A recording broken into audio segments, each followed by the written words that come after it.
Hey, ¿qué tal? ¿Cómo estáis?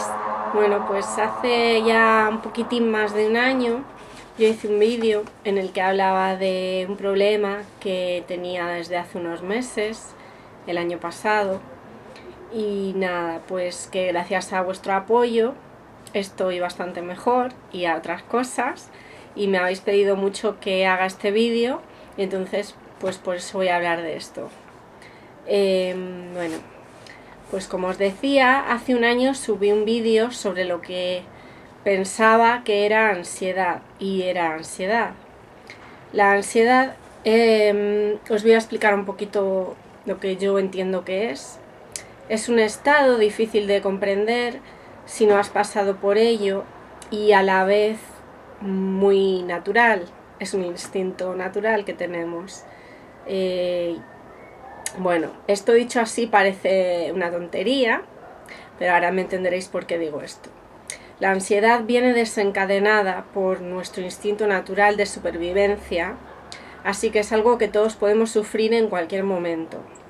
Lo malo es como un sistema de alarma. Lo malo es que juega con factores añadidos como nuestros miedos, la vergüenza, la desconfianza, y si esto deriva en un trastorno de la ansiedad, ahí es donde hay un problema. En la actualidad se estima que un 20,5% o más de la población, es decir, un 20% de la población mundial, sufre de algún trastorno de ansiedad, y generalmente sin saberlo. Me han escrito muchísimas personas para ayudarme, me han dado todo tipo de consejos, y lo importante es encontrar tu manera de afrontar este problema. Cada uno tenemos la nuestra. En el vídeo yo comentaba, por ejemplo, que había tomado alcohol para estar más relajada. Me escribieron varias personas desaconsejándomelo, y lo entiendo. Eso, dependiendo de la persona, pues puede acabar en algo más serio como alcoholismo. Es cierto que el alcohol está más al alcance de cualquier persona que un ansiolítico, un antidepresivo o un relajante muscular, pero eso no quita que si lo necesitas, si te lo recetan, tú lo tomas.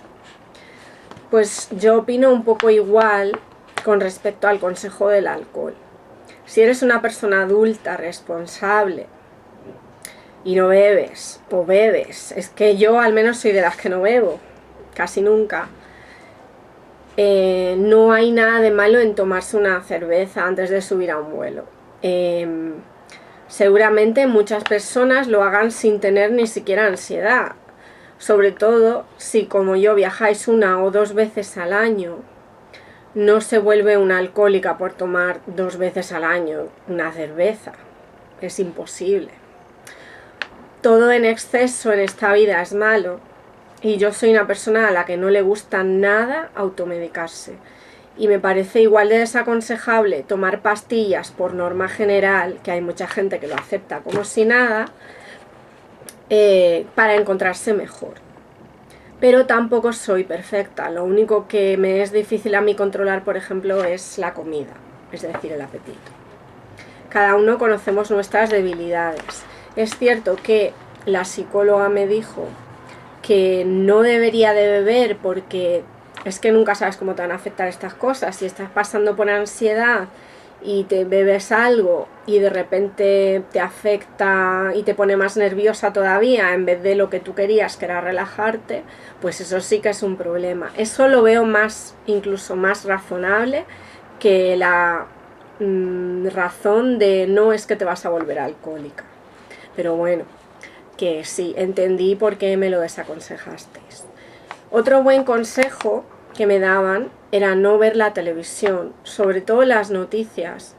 Es una tontería si lo piensas o no, pero últimamente solo tener malas noticias de las personas que te rodean y ver las catástrofes que van ocurriendo en el planeta, pues te hace sentir más insegura.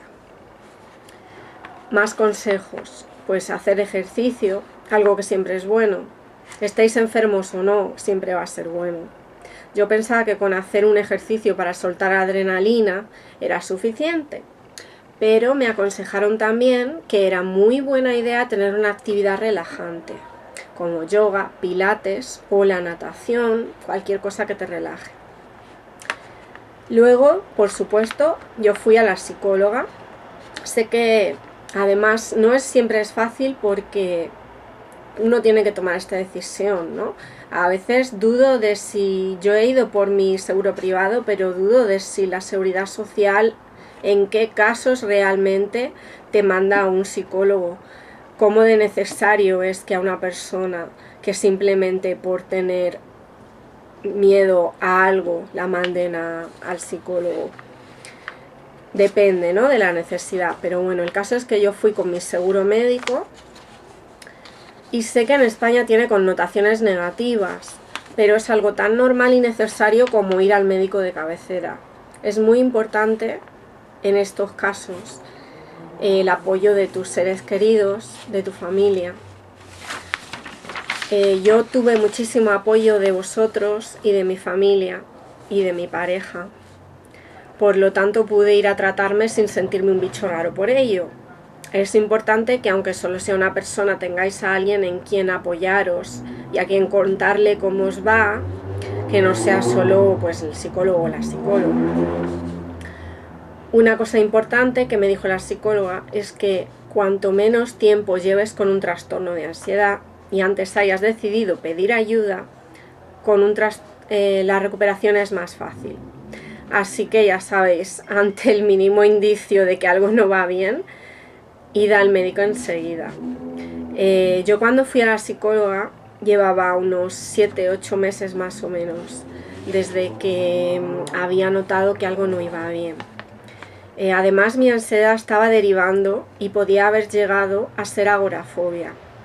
Sí, hombre, si seguimos alimentándola, ¿no? El médico de familia, cuando me vio, me puso de hecho en su diagnóstico posible claustrofobia o agorafobia. La ansiedad puede derivar en varios trastornos. Cuando se tiene miedo es bastante normal que vaya a más en vez de a menos si no nos tratamos y si no lo entendemos. Yo de siempre he tenido acrofobia, que esto es el miedo a las alturas, y creo que todo me empeoró un poco desde ahí, ¿no? Bueno, no lo aseguraría 100%, pero vamos, tengo esa intuición, ¿no? Empecé en el avión, pero cada vez iba a peor y me derivó al metro, a los ascensores e incluso a los coches. Siempre que estaba en un medio de transporte me sentía insegura y tenía pensamientos catastróficos sobre lo que iba a pasar. Siempre sueles tener pensamientos negativos. Empecé a asustarme cuando en lugares en los que siempre me había sentido bien, como era en un avión, el metro, porque aunque tenga yo acrofobia, el hecho de estar en un avión a mí nunca me había dado miedo, porque realmente lo que a mí me da miedo es mirar hacia abajo y ver la altura o mirar hacia arriba, pero no exactamente. En el avión no me daba miedo porque simplemente no pensaba en lo alto que estaba. Yo me veía dentro de un avión, estaba cómoda, estaba tranquila y no pensaba más allá. En cambio, pues después de que me pasara esto, empecé en el avión, pero luego pues me derivó al metro, en sitios en los que yo me encontraba bien, me encontraba mal, insegura, temblaba mucho, me ponía muy tensa, luego me dolía la cabeza, tenía rigidez muscular y los típicos síntomas que producen la ansiedad. Hay muchísimos más. Hay síntomas que yo ni siquiera he llegado a padecer, pero esos son algunos. En el avión todavía podía entenderlo, porque como os he dicho, pues tengo acrofobia y aunque nunca me había sentido así en un avión, pues bueno, tenía un poco de sentido. Pero ya en el metro o en un coche ya algo me decía que esto no iba bien. Y ahí fue donde decidí pedir ayuda y hice el vídeo. Me aconsejasteis que fuera un psicólogo y seguí vuestro consejo.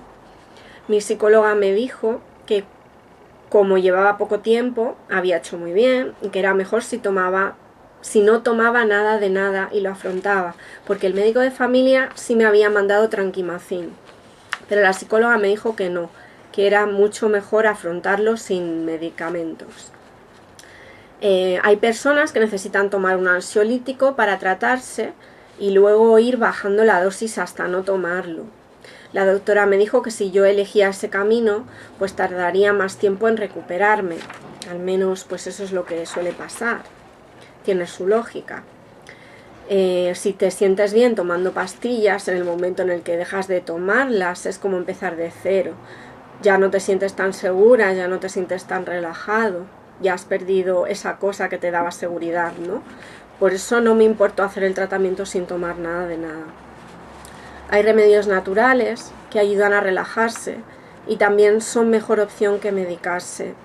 Por ejemplo, hay una flor que se llama Passiflora, que funciona es algo parecido al Valium y es una flor antiespasmódica y ayuda a aliviar la ansiedad y el estrés.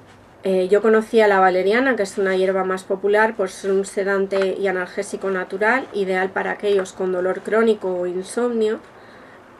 Y me comentaron que hay un jarabe en la farmacia que se llama Passiflorine, que cuesta 1 € y pico, nunca lo compré, yo no lo he probado, pero me parece una buena opción si no quieres usar ansiolíticos y tampoco quieres tomar nada. Si tomáis cosas como café, Coca-Cola o té, tomarlos sin cafeína y sin teína. El rooibos, por ejemplo, es una infusión muy parecida al té de sabor, pero no tiene teína y tiene unas propiedades buenísimas. Y luego, respecto a los mensajes que me mandasteis, me habéis abierto el corazón y sin conocerme de nada, me habéis contado vuestras historias, me habéis dado ánimos y me habéis apoyado. Es una de las mejores cosas que me ha dado este canal, sin duda. Es una situación que te envuelve de repente dejándote perpleja y confusa.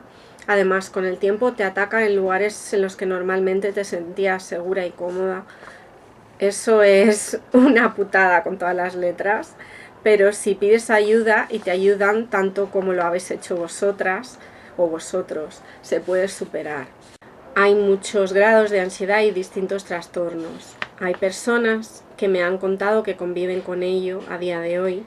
Hay otras que lo han superado y ya solo es un mal sueño. Hay otras que, como yo, solamente vuelven a ver el fantasma de vez en cuando estamos más débiles o cuando es una situación que de entrada no nos gusta. La opción de concentrarte y respirar profundamente también ayuda, pero sinceramente a mí lo que más me molestaba eran esos pensamientos negativos y obsesivos que no paraban y me hacían sentir realmente mal. Respirar está muy bien para relajarse, pero lo importante es combatir esos pensamientos, al menos desde mi experiencia. Luchar contra el miedo, reírse de él, quitarle importancia, ser más racional y ser valiente. Será una gilipollez, pero yo cada vez que tenía esos pensamientos intentaba contraponerlos a pensamientos positivos, tales como qué bien lo que está haciendo el conductor o el piloto, qué bonito está el paisaje, pensar en lo que haré, que tanto me gusta cuando llegue y este tipo de cosas.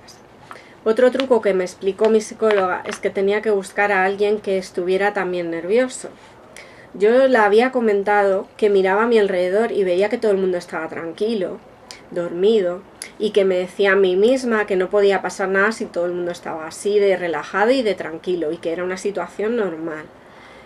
Curiosamente me pidió que buscara a alguien nervioso, cosa que no conseguí hacer porque soy la única tonta que tenía miedo sin que fuera a pasar nada. Pero el hecho de estar entretenida buscando a alguien nervioso me ayudó a pensar en otra cosa y a evadirme de mis pensamientos. Luego me explicó que el mismo ejercicio podía hacerlo en el avión, contando el número de personas, con chaqueta negra, o que alguien lleve algo amarillo chillón. El caso es distraerse con alguna tarea. Este tipo de pensamiento negativo también creo yo que está asociado a las personas con baja autoestima.